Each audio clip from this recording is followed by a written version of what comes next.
సుదర్శన్ రెడ్డి గారు అనే వ్యక్తి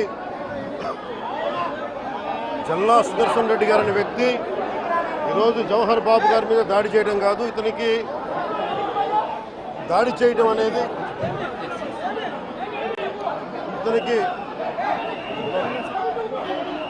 దాడి చేయడం అనేది కొత్త కాదు జల్లా సుదర్శన్ రెడ్డి గారికి. గతంలో కూడా ఈయన ఇదే ఎంపీడీఓలో ప్రతాప్ గారి మీద దాడి చేశారు, శేఖర్ నాయక్ గారి మీద దాడి చేశారు, అలాగే శ్రీనివాసులు రెడ్డి గారి మీద దాడి చేశారు. ఇది వీళ్ళ రాజ్యాలు అనుకుంటా ఉన్నారు. ఇష్టానికి మేము చేసుకోవచ్చు. జవహర్ బాబు గారు కూడా చెప్పింది ఏంటంటే రూమ్ తాళాలు అడిగారు, అది మీ అమ్మగారికి ఇస్తాం, అది ఆవిడ మండల పరిషత్తు ఆవిడకి పదవి ఉంది కాబట్టి వాళ్ళ పిల్లలకి ఇవ్వమంటే ఎందుకు ఇవ్వం అని చెప్పి వాళ్ళ మనుషులు దాడి చేసి అమానుషంగా కొట్టారు. ఆయనకి హై బీపీ ఉన్న వ్యక్తి, హార్ట్ ప్రాబ్లం ఉన్న వ్యక్తి, పైగా కూర్చోబెట్టి కులాన్ని దూషించడం.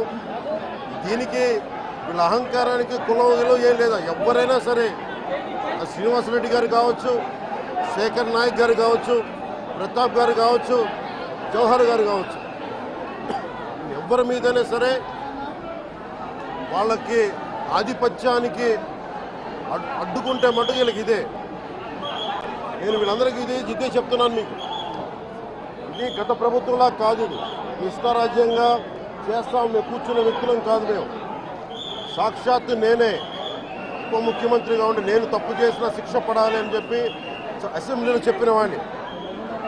అలాంటిది మీరు ఇష్టారాజ్యంగా కూర్చొని అధికార విధులు నిర్వహిస్తున్న వాళ్ళ మీద దాడి చేస్తే ఏమాత్రం ఉపేక్షించాం. ఎస్పీ గారికి చెప్పాం, కలెక్టర్ గారు దృష్టికి తీసుకొచ్చాం. కలెక్టర్ గారు కూడా ఇదే చెప్పారు. నిన్న కొట్టగానే వెంటనే ఆయన విజయవాడలో ఉంటే ఆయన దృష్టికి తీసుకొస్తే వెంటనే ఎస్ఐని కానిస్టేబుల్స్ని పంపించిన సమస్య సాగల. అదనపు బలగాలతో సిఐతో వెళ్తే తప్ప పరిస్థితి కంట్రోల్లోకి రాలా. ఎలా కొట్టారంటే లోపల గడిపెట్టి మరి ఎవరిని రానివ్వకుండా గడిపెట్టి మరి ఆయన అమానుషంగా దాడి చేశారు. నువ్వు ఎలా వస్తావు ఇక్కడికి, ఎవరో వీళ్ళు చెప్పిన మాటలకి తొత్తులు కావాలి వీళ్ళకి. ఈ రోజున నా దృష్టిలోకి వచ్చింది, ఇది మొదటిసారి కాదు.